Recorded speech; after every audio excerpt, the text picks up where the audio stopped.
Cyber Monday, a day on the retail calendar that can be enjoyed from a desk or the couch. Enjoyed from a desk or a couch. Enjoyed from a desk or maybe the couch. Enjoyed from a desk or the couch. Enjoyed from a desk or the couch. Enjoyed from the desk or even the couch. Enjoyed from a desk or the Do you want to go with the program? Go with the program. Go with the program. Or do you want to go your own way?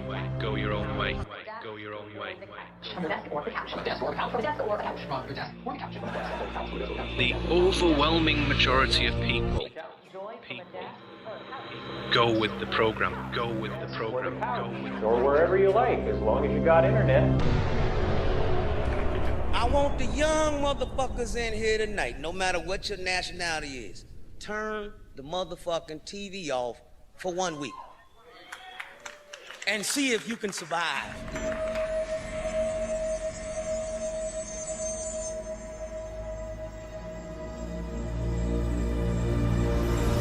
Oh my God, it is game day and we are going to the World Cup again. The streets of Porto Alegre are filling up.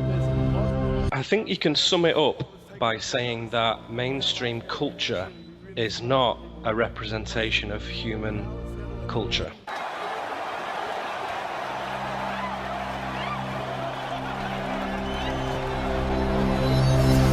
So the culture that we've known essentially for the last 2,000 years, let's say, you know, from the days of Greece and Rome and all that caper, right up to today in New York and Madison Avenue and Tokyo and London and Paris and Hamburg or wherever, the culture that emanates out of the West is not a reflection of human beings. It is a reflection of the empire. Sometimes I like to compare the European Union as a creation to the organization of empires. The empires.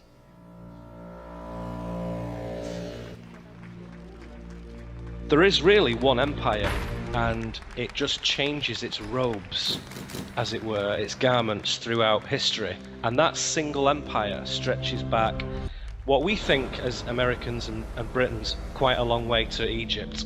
But it stretches back before then as well.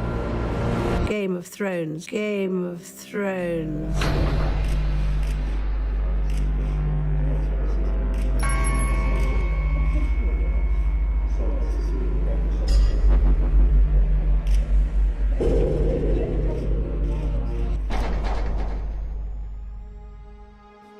Transmutation.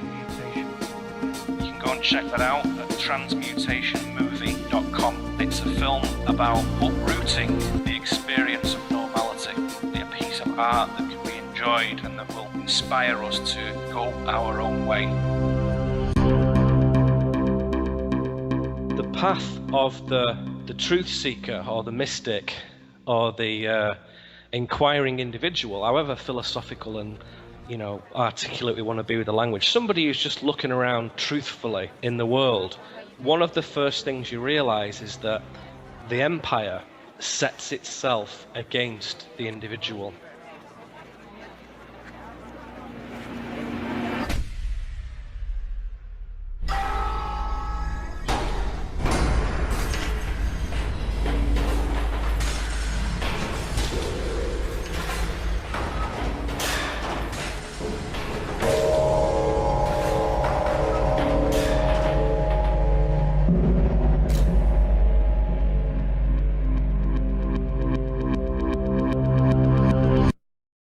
And so the only way to fit in is to stop being an individual. Don't be an individual, be a member of a collective and just fit in.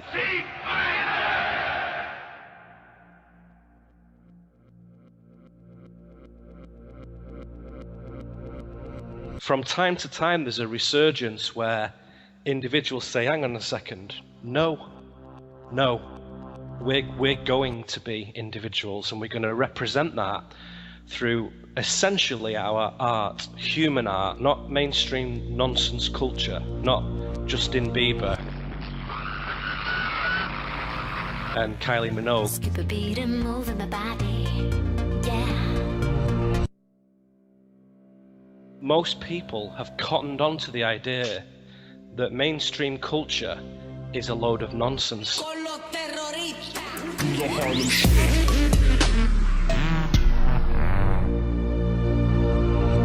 And they've started to generate their own subcultures. And one of those subcultures is what we call, you know, the alternative community, alternative thinking. I know when I show up at the farmer's market that the food is local, that it's good for me, and that my dollar is going basically back to the farmer who grew the food.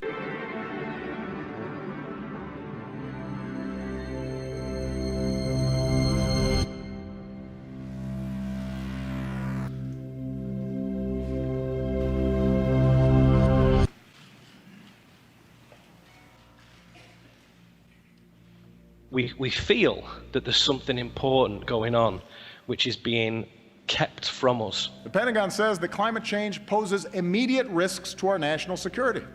We should act like it. And that's why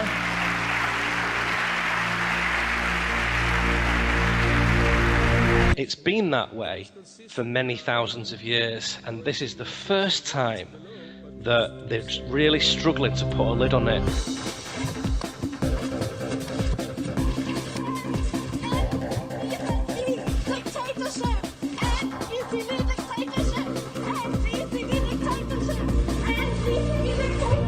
So that's the so-called waking up. It just starts off as a feeling, I think, amongst people. We would tend to associate darkness and control with periods of sleeping, periods of numbness. And we would associate awakening and freedom and truth with periods of light.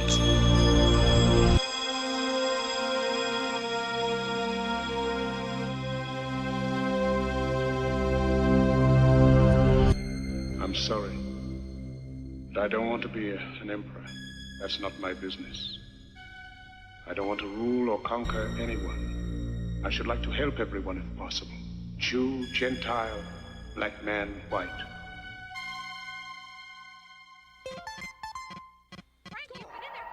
So the control level has shifted from physical, which it has been for a very, very long time, to psychological. So it now preys on the unthinking man, on the lazy man, and the weak man. You've been here since 5, 6 in the morning, standing in line to meet the one and only Hillary Rodham Clinton. Did she live up to your expectations? She did. She did.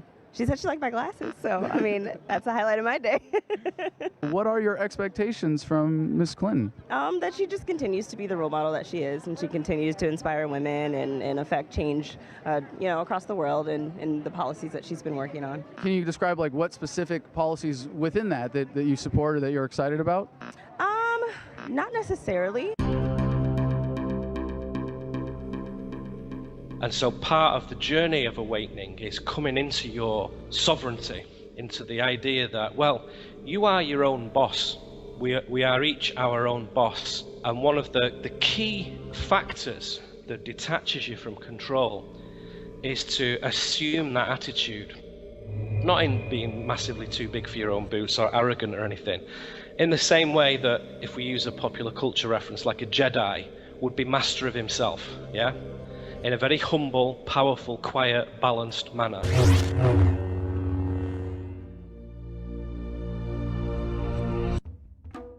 You have to become master of yourself. You become master of everything about you. Achieve self-mastery in everything you have, and then nobody can sort of touch you, really.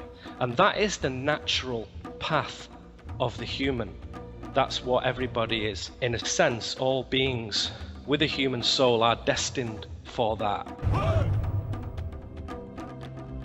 I think once you get into the kind of vibe of generating your own culture and your own media and your own philosophy, you sort of come very quickly as a young man or a young woman to the conclusion that you think, I can do this. My art, my philosophy, my perspective is just as good as anybody else's, and I don't have to be an academic or government sponsored or university professor to do this. And in fact, perhaps it's an impediment and a handicap to have those things. Perhaps it's better to develop my own learning and my own discernment and my own scholarly attitude. Hi, my name is Rachel Parent. I'm 14 years old and I'm the founder of Kids Right to Know. I'm concerned about the health and environmental risks of genetically modified organisms, GMOs. I believe that we all have the right to know what's in our food. And this is upsetting the system from the foundations up, because the very foundations of control are to uneducate the young people, which is what high schools and colleges and universities are explicitly for. That's what they're for. They prepare people for the workplace by de-educating them. That's what they do. This is the way we march to school, march to school, march to school. This is the way we march to school so early in the morning. This is the way we march to school, march to school, march to school. This is the way we march to school so early in the morning.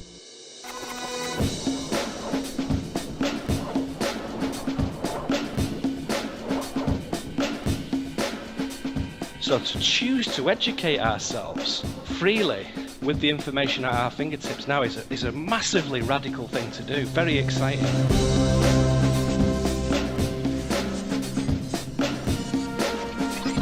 Your soul, in conjunction with the nature of this planet and the wider forces of the universe, wants you to go your own way. And that's the real mode of living that enlivens our will. Our will to know truth, to refine, to excel, to be strong, to create, to love, to destroy, all in the proper way.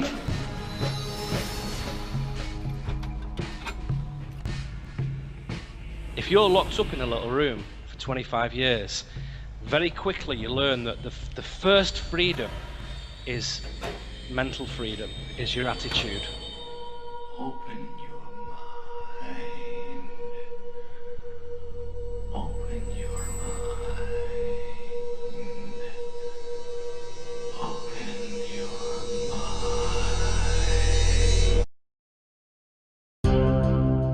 Yes, sir, wedding bells finally rang in the life of Margie Blake. Back from their honeymoon, she and Tim are headed for a life of wedded bliss, they think. Yes, the honeymoon is over for Tim, now that he starts back to work. And it's over for Margie, too, as she enters her bright new kitchen to cook her first meal.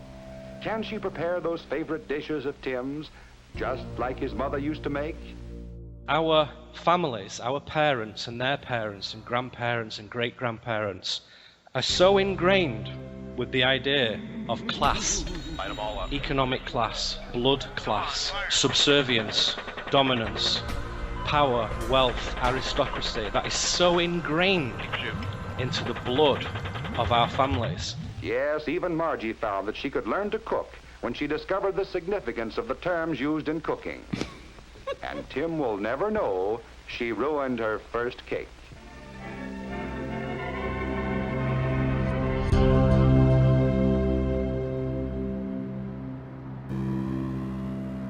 We, you might say, are the very first generation, certainly mine is, who come along and say, well, yeah, whatever, I don't really classify myself based on my genetic heritage, nor do I evaluate myself based on my economic situation.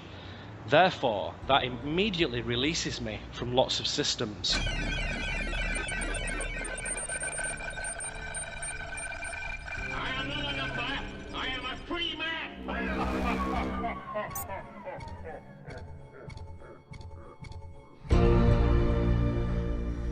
And if you then take that to the next level and understand that you're not a subject of any monarch, that's a fiction. You are also not a citizen.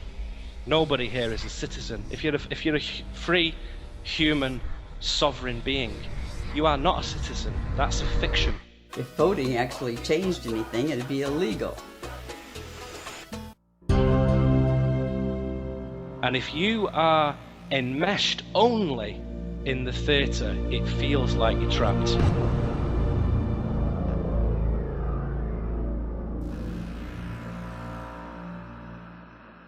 You just turn this one dial and you're tuned in perfectly. never watched the television.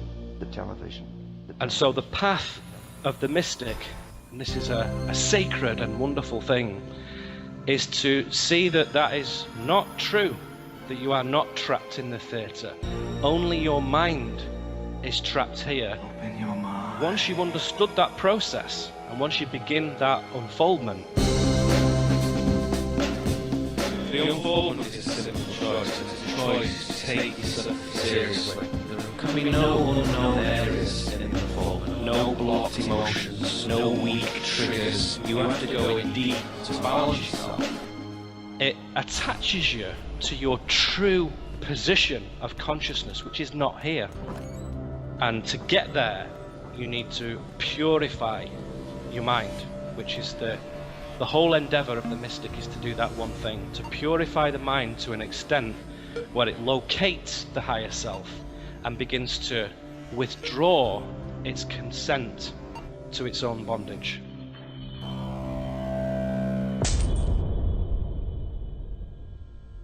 The construct is an idea, and it's a very powerful idea because you're so, lost in the matrix.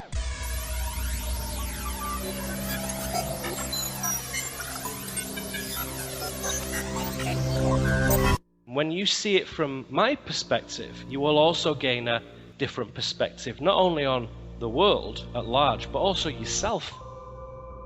You won't just feel like, well, I'm a Homo sapien monkey man. That's me, that's what I'm doing, and I'm trapped in this nightmare world. No, that's a total fiction. It's a mental construct that you are agreeing to and maintaining with ignorance.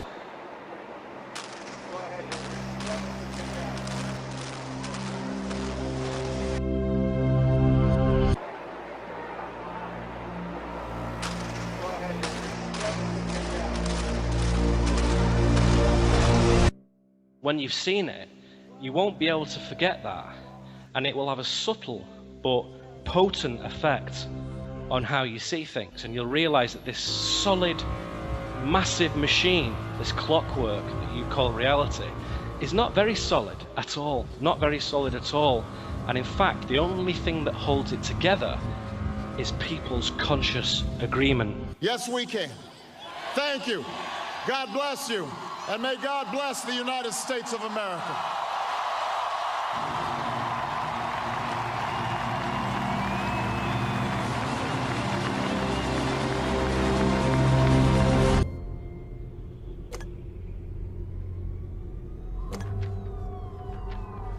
And if we want to change this, all we have to do is stop agreeing to it. Surrender to the collective. Give in. Regard yourself as a little node on a big network. Maybe if you work very, very hard, you might get some better stuff. There's a purpose for animal nature, which is what we're enmeshed in at the moment. And one of the purposes of it is to learn high conduct, to learn that morality and ethics and principles and discipline is the bedrock, the foundation of spiritual growth. So the point isn't to get out and escape, it's to use this place as the very instrument itself for transformation. Don't waste your time here by saying, oh, this sucks, I want to go home. This is rubbish, it's so dark and horrible. Well, it is, because that's the part of it that you've chosen to come into, because it's at its zenith, its apex of strangeness, which for the vulnerable and sensitive mind, which all clever people have that in them, can be very wearisome and very agonizing at times. But if you begin to shift your attitude and develop this independent spirit, this warrior spirit,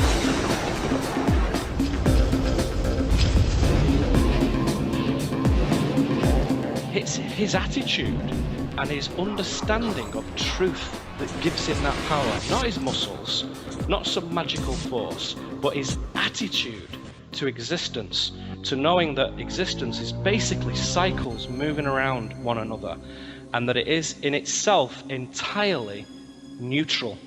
And most of the bad things that happen in this earth realm at the moment, and it's temporary, it will soon change, but right now, They are a result of our disownment of our own being.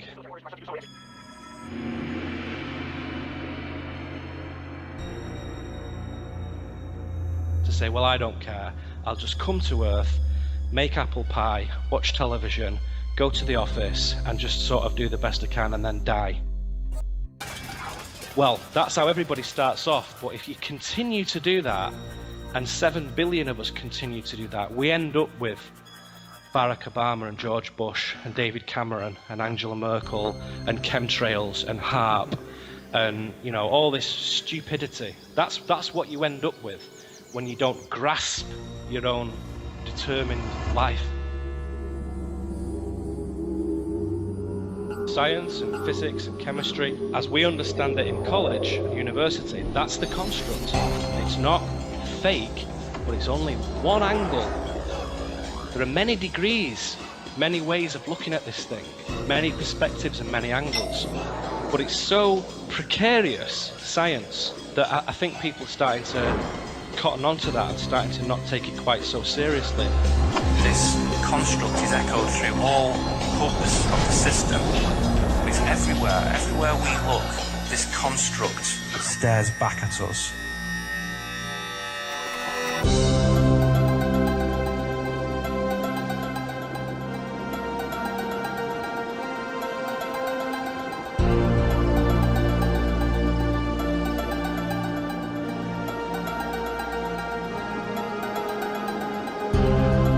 Now we're starting to understand that consciousness isn't this epiphenomenal little puke that comes with your brain.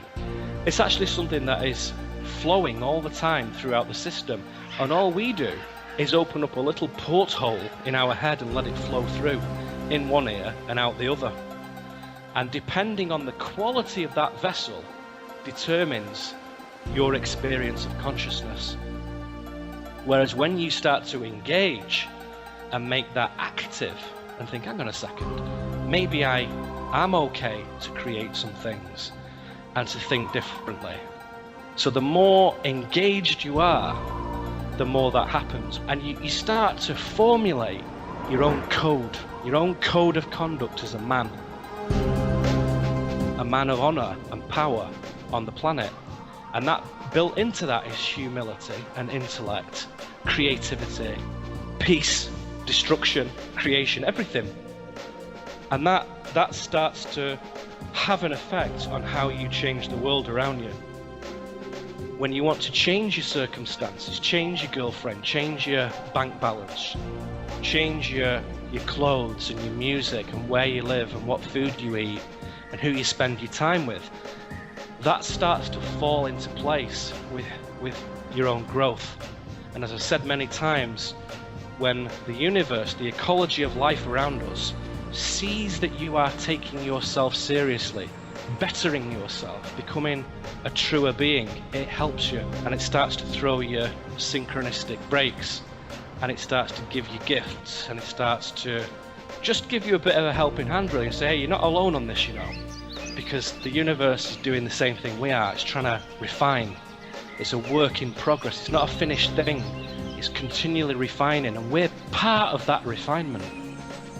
And when you get that, suddenly life starts to be less, you know, this clunky cause and effect thing, and be something much more coherent and synchronistic and magical.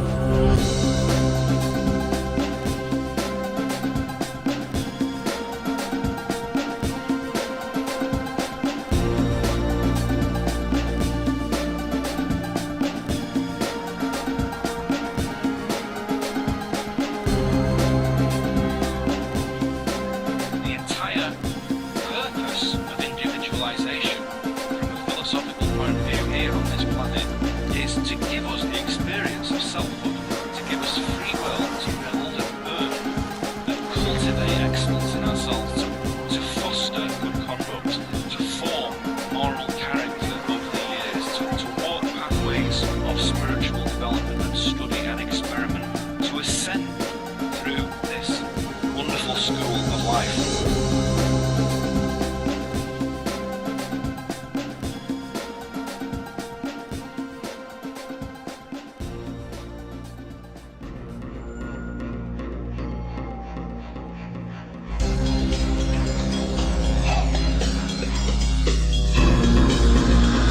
construct is a deeply immersive, three-dimensional virtual reality that plugs straight into your senses.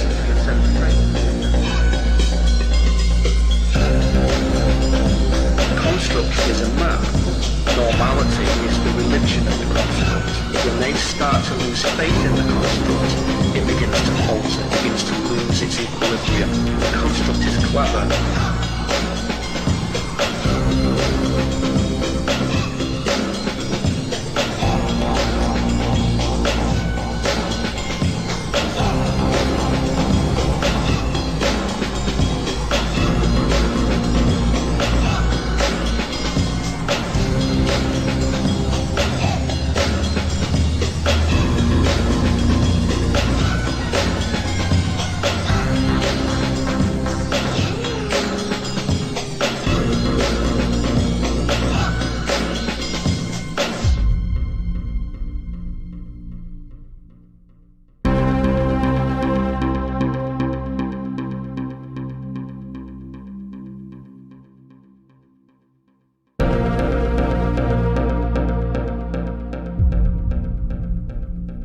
I do believe in the human endeavour, and I do think it's a worthwhile activity. By and large, most people are good, and most people want the same kind of things, and most people feel the same kind of reactions and difficulties about what's going on in the world, and I think that there's something important in that. And a key theme that's recurrent in my work is really this idea of dissonance, both cognitive and emotional, philosophical, energetic, whatever. And that really, I think, is something that has become, I don't know, a little bit more prescient, a little bit more pressing as well. That dissonance is felt by not only informed observers, but also just really casual observers and, quite frankly, uninformed observers as well. So anybody who looks at what's going on in the news and the newspapers and the internet and so on, with governments in the Middle East and the wars and the finance, the state of the economy, etc., it is very negative looking, and people are just scratching their heads. And I think really it stems from we have an idea. This is where dissonance comes from. We have an idea, a perceptual framework, a belief that we live in a freely elected democratic nation, and the people who administrate our democracies, the governments and the think tanks and institutions and so on, are there to fairly and properly represent the people, us, the civilian population. And unfortunately that simply isn't true.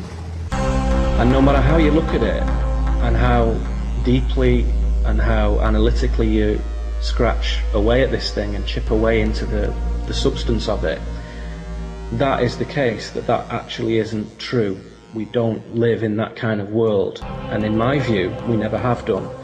And so for me, to break through the polarity of seeing things as good or bad, or ideologically, optimistically, unrealistic, or doomily, gloomily, let's all cull the whole population and give the earth a breather, I don't think any of those two are particularly credible or viable or very sensible thoughts, actually. And for me, the whole thing begins with a realization. We have to see something as it is, not as a belief and not as a thought or an idea, but as it is. Because of the dissonance that we perceive when we look at things through this group lens, this group reality tunnel, it is kind of natural to aim our indignation, if you like, or to diffuse our dissonance by criticising the current bunch of administrators. So right now, of course, Obama, Cameron, Merkel, Sarkozy, Netanyahu, whoever, the figureheads of these systems of governance. It's easy to do that because they're always rubbish, essentially. Slightly older people, typically the generation and a half or up, they will think, well, it's very tempting to think it was much better in the days of Thatcher and Reagan, if you're a conservative, or Blair and Bush. Depending on your age, Eisenhower, Kennedy, Churchill, Macmillan, Harold Wilson, all these figures from the 50s and 60s and 70s and so on, that things were better then and things were different then. I just want to do God's will. And He's allowed me to go up to the mountain. Reverend Martin Luther King crusaded for civil rights through peaceful demonstrations. An assassin's bullet felled King as he stood on the balcony of this motel. What you're seeing there really is a sort of paucity, a real lack of abundance of knowledge and of information. And the dream was much more saturated then in the 50s. And so things did seem a lot better, but in actual fact they're exactly the same as they are now, in my view, at a conscious level and at a political level. And there was still the same shenanigans and still the same insidious behaviour that there is today. It's just that there was no mass media and there was no instant communication, so it was much, much easier to cover up. The realisation is a simple one, that what we dwell within is a system of governance based on resource management. That's what it's about. And we're part of that resource, but it's also abstract resources like money, futures trading, and systems of economic statistical charting that bear very little resemblance to reality whatsoever. And also minerals and obviously oils and fossils and all the rest of it. And really, whether you want to look at this from a geopolitical perspective or realpolitik or esoteric perspective, New World Order, conspiratorial. I find it absolutely unbelievable that anyone in our government could have such a heinous or evil plot to strike their own people. Or whether you want to zoom out a little bit and see this as consciousness and a spiritual journey. All these things are valid, credible avenues of inquiry. They all show us things that are significant, they're all important to contemplate it. And it's no use just focusing on just one, because you only see one facet of this object. So the realization, this truth, brings us back onto the focus of us, ourselves, as individuals. Not even as a group, but as you, the listener, as you, the thinker, as the experiencer. And what does this mean? This perception, this realization in your day-to-day life. So it brings it back into very much your own consciousness. And that means that if the source of your incoming vectors, shall we say, where you get your news from, is just the TV, BBC and CNN and so on, Fox or whatever, and the radio and the newspapers and Google News and so on, is that really giving you a valid picture of what's occurring in the 21st century on Earth? And I think we all know that it isn't really a valid picture. It's one single filter through which we see things, one single translation of what's going on in the world.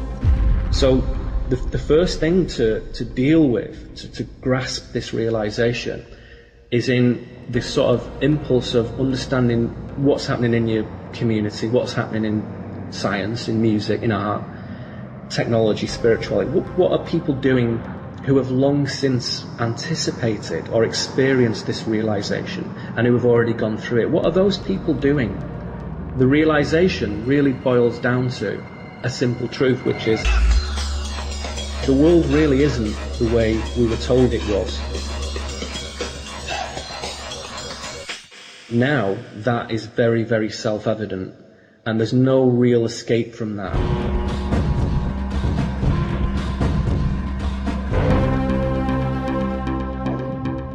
The problem looks very doom-laden when we imagine that the only way to solve that problem is by shuffling around the same pieces on the game board that represent that problem. And of course that isn't really a viable way forward, and various people have worded this in different ways, that you can't kind of solve the problem with the same consciousness or the same mindset that created the problem.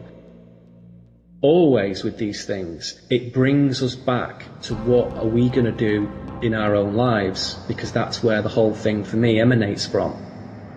Many spiritual philosophical systems and traditions and sects and so on have grappled with these questions for aeons, for many, many millennia. It's nothing new, this. It's always been like this. And it's not suddenly got a lot worse. It's just suddenly got a lot clearer. So the problem now is a big high definition issue right in front of your eyes. It's not a rumour. It's not a notion, and it's not a vague or faint possibility. It's something that is right there. We can see it. It doesn't function. The system is broken. Even within the main monotheistic religions, the Abrahamic religions, Christianity, Islam, Judaism, whatever, for me, the root of all these systems is a single spiritual discipline, which is aimed at the same things, which is liberation, clarity, cooperation, harmony, knowingness, and fundamentally understanding that the idea that when we rewire our inner landscape, that is the only thing that shifts the outer landscape.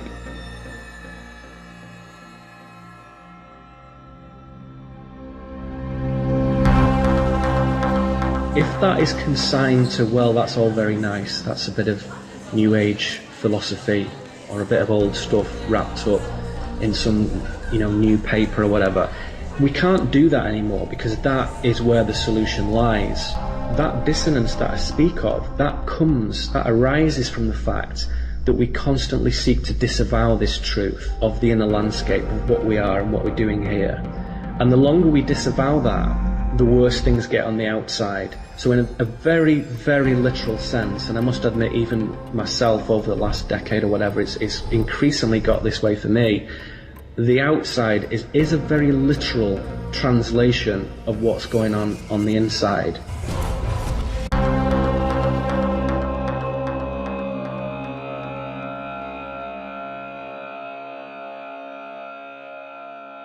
Not only it cause and effect kind of way of, well, we think these things and then we do these things, but the actual mental landscape inside, if that is toxic, then the outside is instantly always also toxic. Bacteria reproduce very simply and rapidly by doubling their contents and splitting in two. Just one bacterium, dividing every 20 minutes, could produce nearly 5,000 billion bacteria in one day.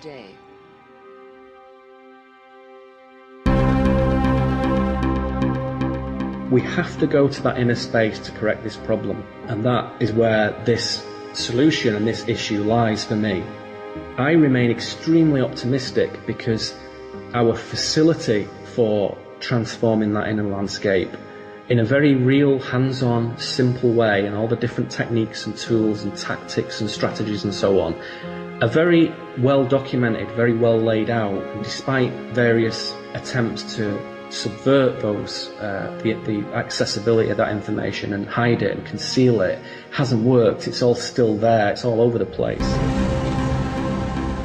But we're so accustomed to living a life which is very self-centered in the commonly understood sense, and very clinging to our own existence, that it seems an equation that doesn't add up for a lot of people. Like, what's in it for me if I go within? What does that mean? What you're talking about? How does that change the outside?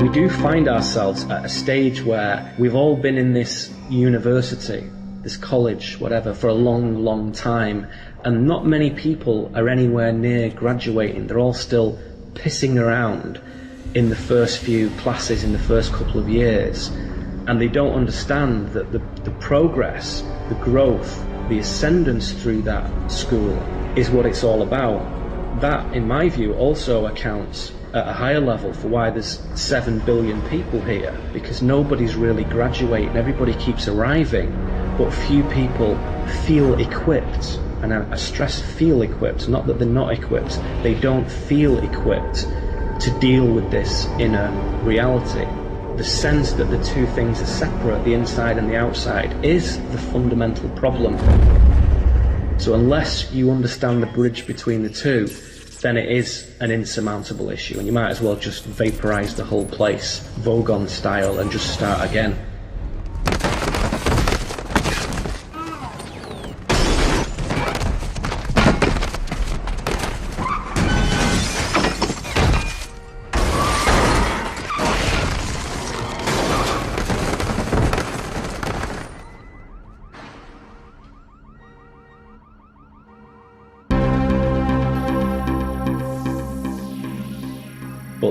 is just a reboot. It doesn't actually correct the fundamental issue, and it will just recur again in a few million or billion years or whatever. So we might as well deal with it now. We might as well grasp the nettle now. When they start to lose faith in the construct, it begins to falter, it begins to lose its equilibrium. The construct is a deeply immersive, three-dimensional virtual reality that plugs straight into your senses.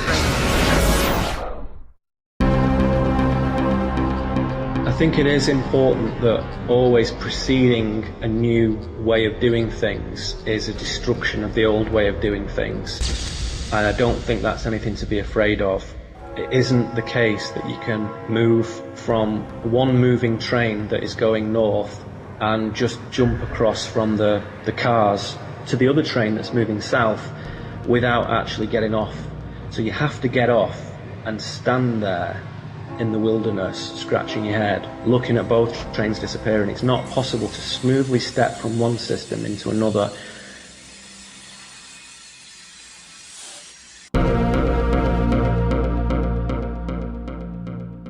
There's always a point where we had a certain, let's say, equilibrium for a long time. A system, before it coalesces into something new, has to lose its equilibrium, and that is what we're seeing now. It's not a bad thing that this happens, and it's also not something that is entirely within the control of the powers that be, the elites. They're in a state of anxiety that is not far away from everyone else's, so it's not something that they are in total control of. Conspiracy people can kind of take the foot off the accelerator a bit, because it's not quite like that. It doesn't quite work like that. Things are fundamentally weird, and nobody really gets to pull the levers on every single thing that goes on. You can just steer things a little bit, surf left or right a little bit, and that's about it. So this disequilibration, to me, is a sign that the consciousness is changing. Where there was extraordinary deceit before that went completely unchecked, that's becoming less possible now in governmental circles and in elite circles. It's not so easy to do that anymore. So there is a fundamental shift in the power structures from localized pockets and states and counties and organizations and so on to hugely centralized edifices. And that's where a lot of the comment about division of the earth into just a few small sectors, like this huge European superstate, and the disintegration of the US dollar, which seems to be almost upon us, or if not has already happened, and there's just this surrogate just tiding us over till this Amero, this American Mexican currency comes in. All these ideas and things being put into place, contingency plans they are, contingencies for trying to accommodate this change. And for me, the best way to anticipate change is to actually be that change and to be part of that change.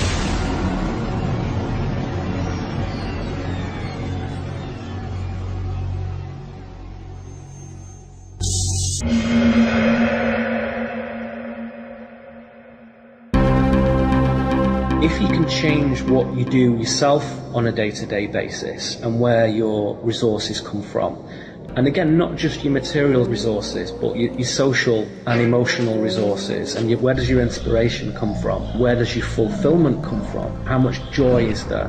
Where do those things come from? How are you creating them? Or are you just expecting to consume them from elsewhere? Stuff moves through a system from extraction to production to distribution to consumption to disposal. So the idea of consumption being slowly diminished is a key resonator for me in these times, because people are not consuming in the way that they used to do. Despite any statistics and any polls that come out, if you walk around a large British or American shopping mall 20 years ago, and then fast forward 10 years and look at it, and then fast forward to today and look at it, it's very, very different inside who's actually in there now, and the demographic of people who are in there now, and who is considering consumption at that material level as a leisure activity that is satisfying. That's very different now. There's nobody down here So even in the mainstream, even at a basic common level, people are beginning to understand that there's some sort of obligation, if you're going to do something about making things better, to actually create that for yourself. Not only in what you choose to buy and what you don't choose to buy, and not only what you buy for the resources that you put in your mouth, but also for the things that cultivate your mind. So the drop-off of watching cinema releases and believing popular music to be any sort of representative slice of what people want to hear is not purely due to digital revolutions and stuff. It's because people know it's fundamentally low quality, it's low fidelity, it doesn't actually give you anything.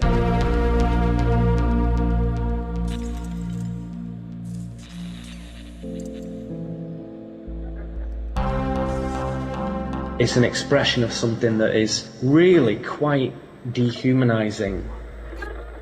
There's a shift in that.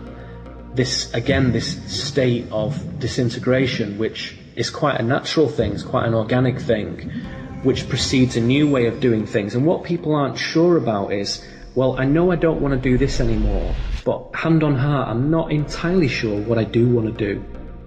It's a very difficult thing to say that. Easy to say what you don't want. Quite tricky, quite slippery to lay your hands upon what you do want to do. And that's for anyone, myself included, everybody I know, it's always the same. Even if you win the state lottery and millions of dollars land in your hand, you're still in the position where, well, what are you going to do? What are you going to do? Are you just going to luxuriate in material sensations? Or what are you going to do with that? How are you going to shift your growth in that respect? How is that going to change? Are you going to hide away? Are you going to try and escape? Or are you going to do something? So it brings us back always, this thinking, to the idea, which is crucial in understanding this, which is what I call the construct.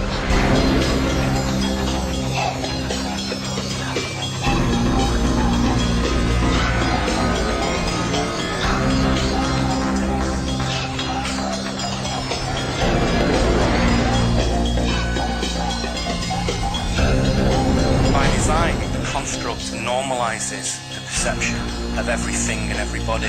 This conditioning, this construct is echoed through all hubs of the system. It's everywhere. Everywhere we look, this construct stares back at us.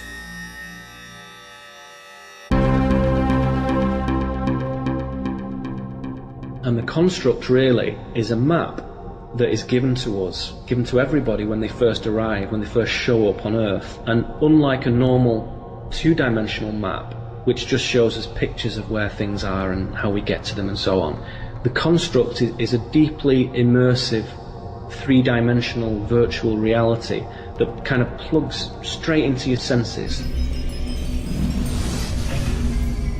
And it tells us what things are and how they work and how we interact with them and what they mean. And babies and adults repeatedly are told what a thing is until they no longer question what they've been told. This is this, it's not something else, this is this. And all the politicians and movie stars and corporate execs and students and mothers and fathers, they all agree on these things, what they are. All of them consent to this construct version of reality. And this is the way it is. It's not some other way, this is the way it is. And everybody follows suit, we all follow suit. And it's in this continual observance of the construct and its routines and traditions and customs that gives it its solidity. And repetition is a very, very important part of that. It's only by beginning to move away from that construct and actually reimagining what things are that you figure out something quite astonishing, which is we're actually full of ideas and creative ideas of what the alternatives look like. But you can't do that from within the construct. And I have this little phrase, you cannot change the dream from within the dream. You have to step outside of it to see it. It is that persuasive, compelling nature of the construct that stems from everybody's agreement with it, that it's the norm, it's the way things are, it's the real world. One could say that normality is the religion of the construct. So to move away from that is to risk being shunned, is to risk being a loony, or to be strange, or to be a cultist or something like that, or a new ager or whatever. And that is the thing that has to be overcome, that fundamentally what we see as normal is actually not normal. It's abnormal. And the way we've been doing things for many, many thousands of years is not normal. It's not the way people want to live, and it's not the way people want to behave. And it's this flipping that over on its head to make those apparently negative things positive. That's what gives the construct its hive mentality, and this is precisely what it relies upon for its kind of structural integrity. And it's only where a certain threshold of people, a certain frequency of consciousness, when they start to lose faith in the construct, it begins to falter, it begins to lose its equilibrium. And that's what we see happening now. People are losing the faith in what it is. So what the construct tries to do is immediately offer an alternative, because it knows that most people don't realize that they can do that themselves, that you don't need anyone else to do it for you. You can do it yourself. But the construct is clever, and it knows that people don't realize that, because we've been taught to believe that really we're just biological machines and we don't really generate anything, we just try and make the best of what we've got. It doesn't work like that. It really does not work like that. We have to say a very simple thing. We have to understand something here. Why question what is commonly considered to be the best map of reality, the construct? Why walk away from that when that has represented the sort of received wisdom of thousands of years of human history? Why would we walk away from that? And for me, there's 3 points there, 3 answers. The first one, on a collective level, the historical story of human beings on this planet has not been a very sane narrative, and it's full of pain and hardship. And those things have become so common, so commonplace, that we're tempted to think that that's just the way it is. That's the way things are with human beings. The second point is this: on an individual level, we are compelled to realize that the construct is not our personal map, it's someone else's. So the way we see reality through this group tunnel is not ours, it's someone else's. So it may not, therefore, be best suited to our own individual journey. And the third point, on a metaphysical level, and this is really important, I want to be very clear about this, with a bit of contemplation and a bit of stillness in seeing this, it is very clear that we have habitually come to confuse our description of reality, the construct, with reality itself. As has been pointed out many times by many people throughout the years, the map is not the terrain. The Hindu spiritual sages obviously referred to the fake map as Maya, a beguiling concealment, they called it. And that is very much what the construct is, but it's become less organic even as that concealment. It's very synthetic now. But at the inner level, when we're completely authentic with ourselves, we all know full well that the human story has gone off track a little bit, and the system under which we operate does not serve us very well, and it never has done. Here comes the cop, and now watch.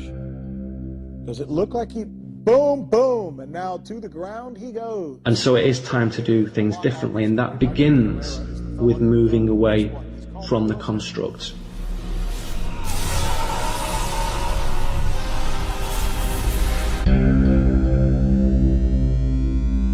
A bank robber who wants to rob the bank, the first thing he has to do is bypass the security system.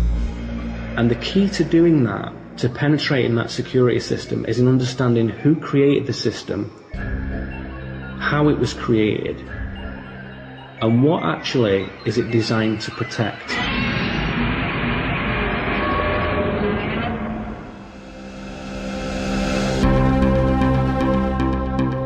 And so the construct has to be viewed in that sense. Who created it? How? What is the construct designed to protect? Because there's an organic element to it, which is part of the mystery of being on Earth, to perceive that.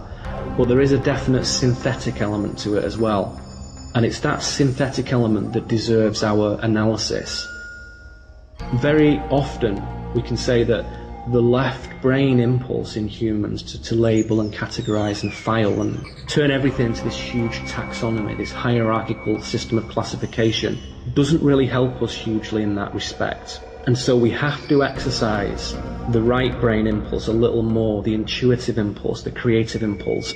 If you accept the taxonomy, the structure, the hierarchy of the construct, and you agree with that, then it appears that you get a lot of freedom within it, because you can choose from this sort of vast shopping list of things. Name what you want and it's all there. You can drive what you want, live where you want, drink and eat what you want, play sport, vote, have sex, join the army, join the Masons, whatever you want to do. You can do anything, whatever.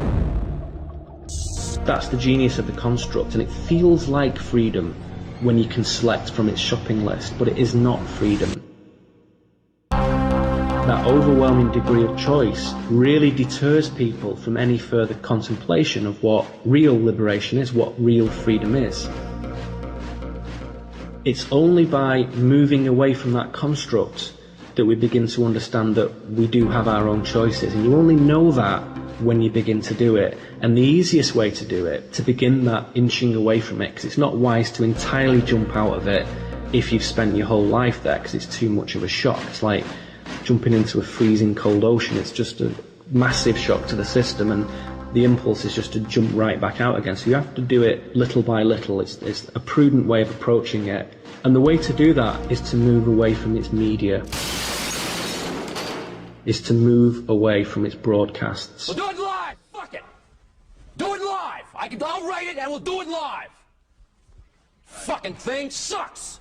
In 5, 4, 3. They do not represent actual reality in any way, shape or form. The filters of those broadcasts are so at odds with what's actually happening in the world that it really deters us from seeing clearly from our own filters, from our own way of looking at things, and it creates a sort of noise. So we have to decontaminate ourselves from the mainstream media, and that's a very powerful way of doing that. Not just don't watch TV, the whole thing, everything.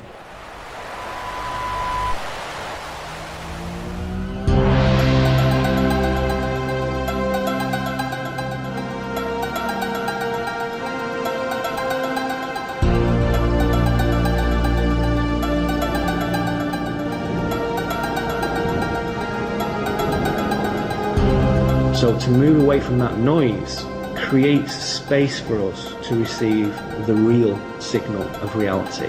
The only signal is the organic signal, and that does not come through the media. It's not possible to perceive clearly when you're continually force-feeding yourself with news and violence and sport and celebrity and those deceits. You have to detach from it.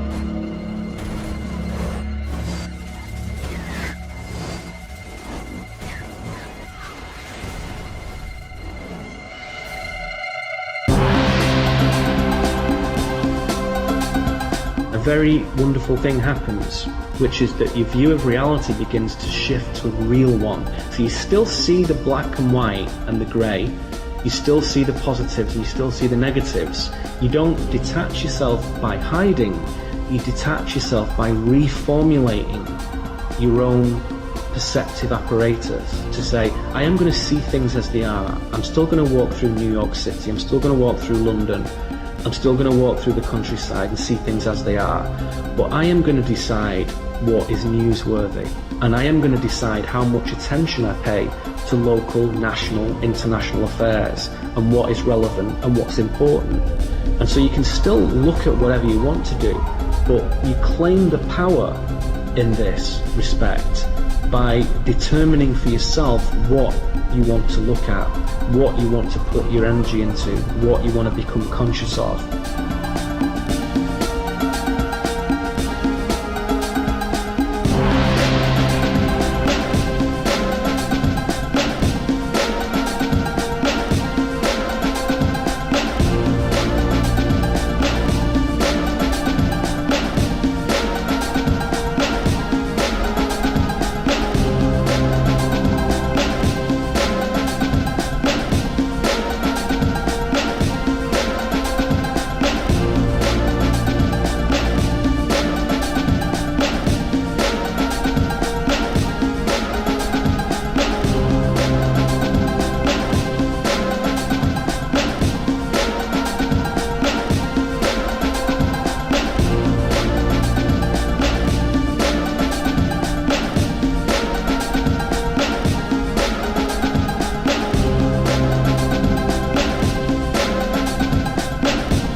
thousands and thousands of years of evolution, man still remains as he was, slightly, probably, little modified, but basically he's cruel, violent, antagonistic, competitive, and so on.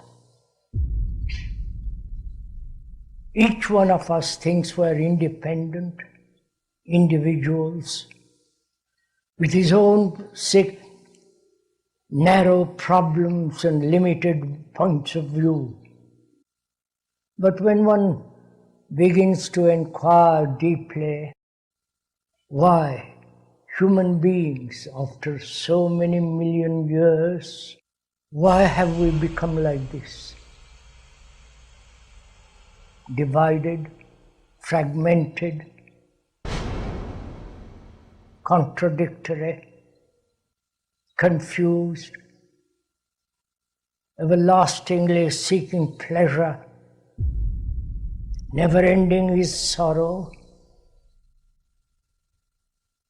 never comprehending his relationship to the world and to each other.